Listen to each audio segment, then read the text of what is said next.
Bonjour à tous, aujourd'hui je voudrais vous parler de Dockerfile ou plutôt de l'opportunité de ne pas avoir à en écrire. Alors moi je viens du monde du web, principalement dans l'écosystème Java. J'ai eu un parcours assez classique, hein. Je commençais développeur, leader technique, architecte et aujourd'hui je travaille chez VMware en tant qu'ingénieur solution. VMware, c'est une entreprise qu'on connaît comme une entreprise qui fait de la VM, de la virtualisation, mais en réalité, on est aussi extrêmement actif dans l'open source, on est committeur sur Spring, sur Postgre, etc. Et on a une offre autour de Kubernetes. Voilà. La première fois que j'ai eu à travailler dans l'écosystème des conteneurs, c'était un projet sur le papier qui paraissait très simple, hein. C'était un projet de Move to Cloud. On avait des applications Spring Boot qui tournaient sur nos data centers on-premise et puis on voulait les emmener dans Azure. Donc, quand on a un projet comme ça, une des premières choses dont on prend conscience, c'est qu'il va falloir qu'on transforme notre code dans une image et que cette image, on la mette dans Docker. Donc, pour faire ça, il y a une chose assez connue, c'est on fait un Dockerfile. On décrit en gros le processus de transformation de notre code en une image Docker. Comme tout bon dev, j'ai cherché sur Google et je tombe sur cette page de Pivotal qui nous dit comment transformer notre application Spring Boot en une image Docker. Et ce qui est pas mal, c'est que dès l'introduction, on a des phrases qui sont quand même assez intéressantes et qui nous disent « Construire des conteneurs n'est pas quelque chose de facile. Les conteneurs ne sont pas toujours une bonne abstraction pour les développeurs parce qu'ils nous forcent à apprendre et à comprendre des concepts bas niveau. » Alors en tant que dev, ce n'est pas forcément quelque chose qu'on aime beaucoup, surtout dès la phrase d'introduction, mais on ne s'arrête pas là et on continue. Donc après, dans la suite du document, il nous montre comment construire un Dockerfile. Donc il nous montre un Dockerfile basique. Il nous montre comment l'améliorer en nous disant qu'on va avoir à gérer du cache, qu'on va avoir à gérer des layers, etc. Ensuite, ils nous disent qu'on va devoir choisir notre OS, qu'on va devoir choisir notre JDK, dans quelle version, est-ce qu'on va prendre une JRE, etc. Et à la fin, ils nous parlent d'aspects de sécurité, donc nous disant qu'il ne faut pas qu'on fasse tourner nos applications en tant que root, etc. Jusqu'ici, je trouve qu'au-delà des caractéristiques techniques, ça techniquement on s'en sort toujours, on va lire de la doc et on va le produire ce Dockerfile, mais je pense que ça amène des considérations un petit peu plus larges, parce que jusqu'ici les questions autour de l'OS, la sélection de l'utilisation d'un JDK, d'une JRE, etc., c'était plutôt porté par les ops. Ils nous mettaient à disposition ces middleware, on les utilisait, ils les maintenaient, etc. Et de la même manière, c'était aussi eux qui déployaient notre appli et qui s'assuraient que ça ne tournait pas en mode route. Donc, ça fait qu'on avait principalement des discussions de ce type-là. Donc, pour ceux qui ne connaissent pas, c'est commit strip. À gauche, c'est le dev, à droite, c'est l'ops. Et donc, le dev n'est pas content parce que l'ops lui a installé la mauvaise version de PHP. Peut-être que ça résonne chez vous. En tout cas, c'est du vécu pour, je pense, un bon nombre de devs. Et à l'inverse, côté Dockerfile, ce qu'on est en train de faire, c'est plutôt ça. C'est-à-dire qu'on demande aux devs de tout faire, de faire tout ce qui touche à la sécurité, choix de l'OS. C'est lui qui va décider s'il utilise une Ubuntu, il a toutes les clés du camion pour faire tourner son image jusqu'en production. Donc, moi, je travaille avec beaucoup d'équipes de dev et franchement, je ne suis pas certain que ce soit l'idée du siècle de leur donner toutes les clés du camion. Je pense qu'au-delà des compétences techniques, il y en a un certain nombre, voire même un très grand nombre qui n'y voient aucun intérêt. Pour eux, ça reste de la plomberie, ça reste quelque chose qui n'a pas de valeur business, et aussi un grand nombre qui se disent que leur responsabilité s'arrête à leur git commit. À l'inverse, côté Ops, est-ce qu'on a vraiment envie de déléguer notre capacité à patcher une faille au niveau de notre OS ou de notre JDK à l'équipe de dev? De la même manière, je ne suis pas certain que ce soit non plus quelque chose dont ils rêvent et qui, sur le papier, ils vont signer, on va dire que c'est partant, allons-y. Donc concrètement, ce qu'on voit, c'est qu'on a des problématiques qui sont quand même assez critiques à adresser, avec des périmètres de responsabilité qui s'entremêlent pas mal. Moi, j'aime beaucoup la philosophie convention over configuration. Je suis assez fan de Spring Boot. Je viens clairement de ce monde-là. Et je suis plutôt à considérer que le meilleur code, c'est celui qu'on n'écrit pas, pour plusieurs raisons. La première, c'est que tout code qu'on produit, il va falloir le maintenir. Et la seconde, c'est que si on peut s'appuyer sur des savoir-faire de communauté open source, il y a quand même toutes les chances du monde qu'ils le fassent mieux que si j'essaye de le faire moi-même. Donc, dans la suite du document, il nous présente différentes alternatives à la réalisation des Dockerfiles, dont une que je trouve particulièrement intéressante et que je voudrais vous présenter aujourd'hui, c'est les Cloud Native Build Packs. Les Cloud Native Build Packs, ça a une vocation, c'est assez simple, c'est transformer votre code source en une image qui puisse tourner sur n'importe quel cloud. Ça, c'est la promesse. Avant de rentrer dans la technique, on va faire juste un tout petit peu d'histoire. Personnellement, je ne connaissais pas du tout, j'en avais jamais entendu parler. Comme tout le monde, moi je connaissais les Dockerfiles, mais en réalité, c'est quelque chose qui existe depuis longtemps.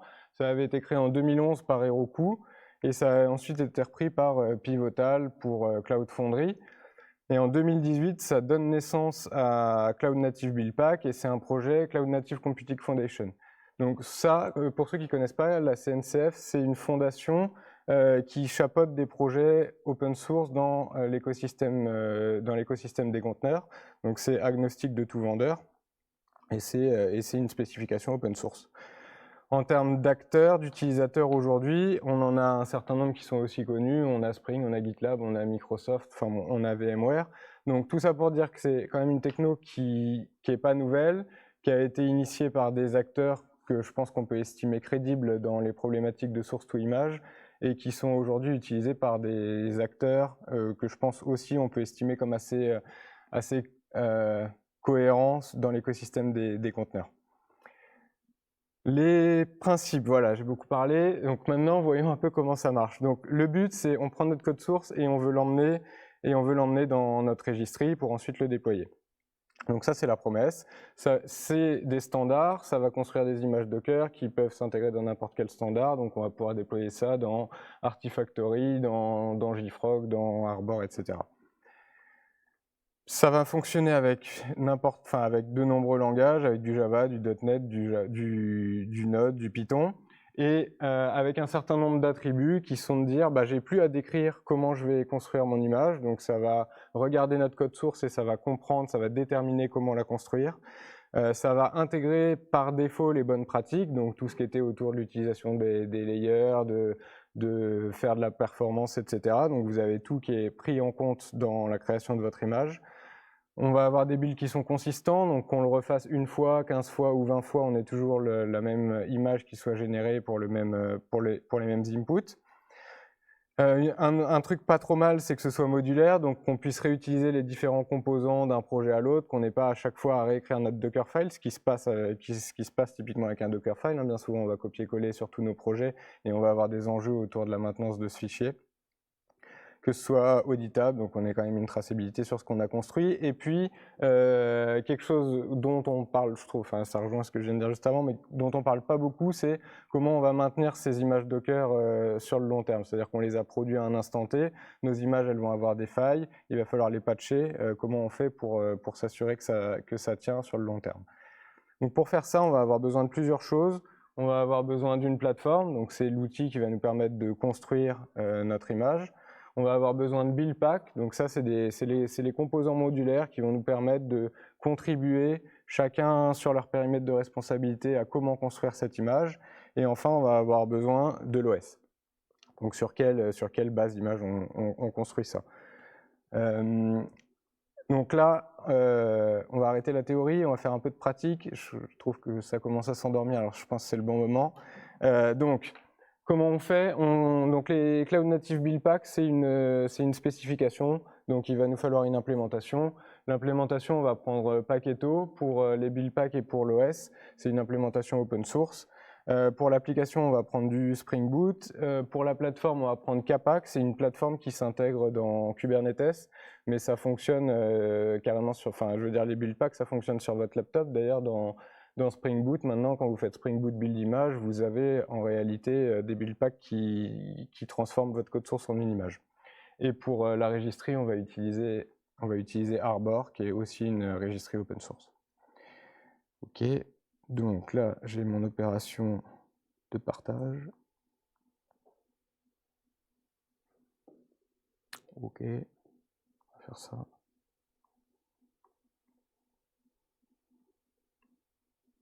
Est-ce que vous voyez là? Ça va? OK. Alors, donc, je vous ai dit que donc, mon application, c'est une application Spring Boot, tout ce qu'il y a de plus classique, donc une application en Java, La seule différence par rapport à une application qu'on voit historiquement conteneurisée, c'est qu'il n'y a pas de Dockerfile qui est présent. Ensuite, comme c'est du Kubernetes, on va travailler avec une custom ressource définition de Kubernetes, qui est une ressource de type image.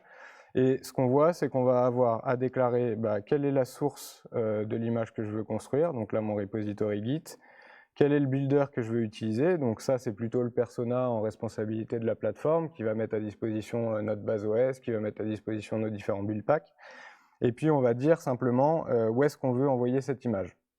Donc ça c'est la description de comment je fais pour transformer mon code source en une image Docker. Bon, ça, effectivement, j'avais pas forcément besoin de copier-coller, j'aurais pu le faire de tête. On applique la CRD dans Kubernetes et la construction va commencer. Donc là, on va donc KP, c'est le CLI de Capac. Et donc là, on demande à Capac, donne-moi les logs du build Tanzu Simple qui est dans le workspace build. Qui a déjà fini, ça me paraît extrêmement rapide, mais c'est pas... Enfin ok, ça a été très très rapide. Bon, Ah bah parfait, bon. Eh ben écoutez, peu importe, de toute façon, l'important pour moi c'était de vous présenter les différentes étapes. Donc les build packs, ça va s'appuyer sur plusieurs phases. La première, ça va récupérer le code source. Donc là, c'est la phase de préparation, ça récupère notre code source, ça le check out. La deuxième, c'est la phase d'analyse, qui est, je pense, là où un petit peu on peut voir que la magie opère, c'est il va y avoir un certain nombre de build packs qui ont été identifiés comme participants. Donc là, j'en ai 24, j'ai 24 build packs dans ma chaîne qui vont être étudiés et sur lesquels on va regarder si le code présenté lui présente des patterns qu'il reconnaît et sur lesquels il doit s'appliquer. Donc là, on a détecté qu'il y en avait 9 sur les 24 qui vont être appliqués. Et donc là, par exemple, on a trouvé que c'était un projet Maven, que c'était un projet Spring Boot, que c'était un projet en Java, qu'il y avait des certificats SSL à mettre, etc. Et donc ensuite, il y a la phase restore, donc là qui nous a en l'occurrence fait tout accélérer. On n'a pas téléchargé tout Internet, on n'a pas téléchargé tous les JDK, on n'a pas téléchargé notre base OS, on s'appuie sur des mécanismes de cache qui sont intégrés nativement dans les build packs. Donc on récupère tout ce qu'on avait déjà en cache. Et ensuite, on a la phase de build à proprement parler. Donc les 9 build packs qu'on a identifiés comme contribuant à la création de notre image vont être appliqués séquentiellement. Donc là, on a le premier qui va contribuer et qui va nous mettre des certificats SSL, le deuxième qui va nous mettre une JRE. Et là, je vais faire une petite pause pour vous dire que ces build packs, en gros, il y a les 9 là qui ont été identifiés. C'est des build packs mis à disposition par la communauté open source. Mais c'est un peu comme... ça va décrire comment construire, comment contribuer à la construction de cette image de manière générique, mais si vous avez des convictions ou si vous avez des besoins spécifiques, ces build packs sont configurables. Donc là, par exemple, si vous voulez avoir une version de Java qui n'est pas celle du build pack configuré, eh ben dans mon image.yaml, je vais juste dire, moi je veux utiliser un Java en version 17. Donc en fait, vous avez une recette de cuisine, mais vous pouvez complètement customiser ce que vous voulez. Donc on a nos différents layers, nos différents contributeurs, nos différents build packs qui vont contribuer à la création. Là on reconnaît c'est notre construction Maven. Et on en arrive à la fin. Et on a, donc là pour bénéficier du cache, on va cacher nos différents layers. Et puis on va publier notre image. Donc là on a notre image qui est publiée. Moi je vous avais dit que j'ai utilisé Arbor. Donc on va aller la voir. Hop. Donc on a notre image qui a été publiée, c'est celle-ci. Moi j'ai fait et puis j'ai mis derrière j'ai branché un outil qui permet de déployer automatiquement l'application. Donc on a notre application, on voit qu'on a eu notre code source qui est arrivé et qui a transformé notre code source en une image et qui est déployée. Maintenant je voudrais vous parler de, ok, on avait vu que je vous ai dit, ok, donc là on a notre image, et maintenant comment on fait sur le long terme pour la maintenir, cette image? Donc là on va aller la scanner. Donc là c'est, je trouve, une des forces d'Arbor. Je ne connais pas bien moi toutes les registries, mais dans Arbor vous avez un scan par défaut qui permet de scanner vos différentes images, et je vais zoomer un peu parce que je crois qu'on ne voit pas très bien. Donc on a la possibilité de scanner nos différentes images, et là ce qu'on va voir c'est, c'est qu'on a des failles. Donc là, il a détecté qu'on avait des failles au niveau d'OpenSSL et de libSSL. Donc, Pour les devs ici, on est bien d'accord, on s'en moque complètement. C'est pas du tout quelque chose, on s'en moque, quoi. C'est vraiment tout en bas. C'est pas des choses qu'on utilise, ou si on les utilise, peu importe la version, ça nous apporte absolument rien. Par contre, en tant qu'ops, c'est pas vraiment quelque chose qu'on a envie de laisser sur nos images Docker qui sont potentiellement exposées en production. Donc là, la force des build packs, c'est, admettons qu'il y ait une mise à jour de notre image OS qui a été publiée. Donc là, en tant qu'ops, donc toujours le persona qui est en responsabilité de cette chaîne, il va nous dire capac, donc toujours mon CLI, patche-moi le cluster builder qui s'appelait demo builder, donc c'est celui auquel je faisais référence dans mon YAML, et utilise ma stack new, donc la stack qui a été publiée. Donc là, on applique ce patch, on a mon builder, demo builder qui a été patché avec ma nouvelle stack, c'est BaseOS, ils ont utilisé ma couche de BaseOS, et donc là, on va pouvoir aller voir les builds. Et donc là, on voit que c'est encore, ça a été rapide, mais là, pour le coup, celui-là, il est toujours rapide. Il a vu qu'on a mis à jour la stack, et donc il y a eu une construction d'un nouveau build. Cette image a été publiée dans Arbor. Donc c'est celle-ci, celle qu'on voit là, qui a été publiée à 8h36. Et si on la scanne, il y a un peu toujours la tension là, dans ces moments-là, non? Vous voyez le truc, effet démo. Ouais, c'est pas mal. Ah, ok, donc il n'y en a plus que 36. Et donc ce qui va être intéressant, c'est de voir qu'au niveau de notre base OS, on n'a plus nos failles au niveau de OpenSSL et de libSSL. Donc on a notre version qui a été patchée.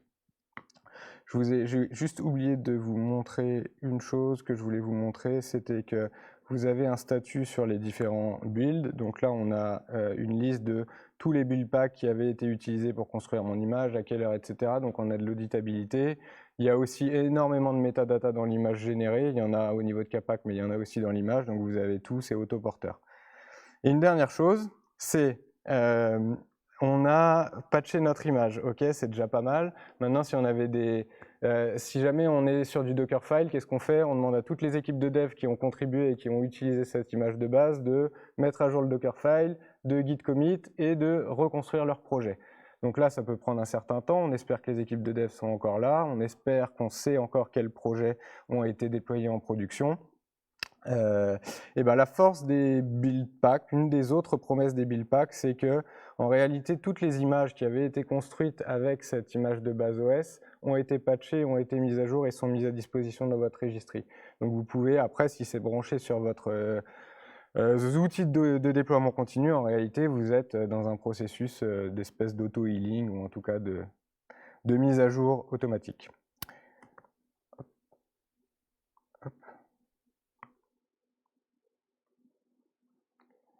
Ok.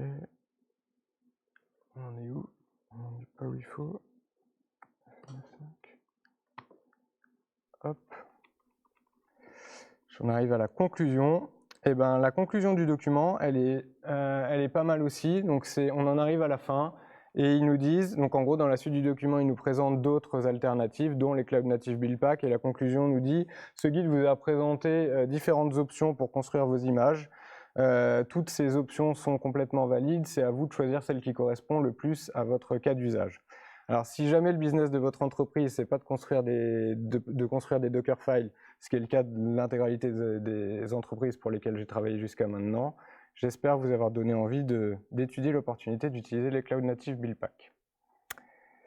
Merci pour votre attention, et si vous avez des questions, je prends vos questions.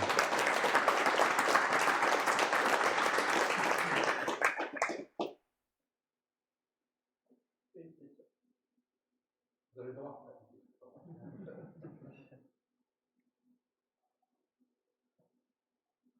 C'est bon? Mais une petite question, le scan des images, c'est une fonctionnalité de Arbor? Ouais, c'est intégré par défaut.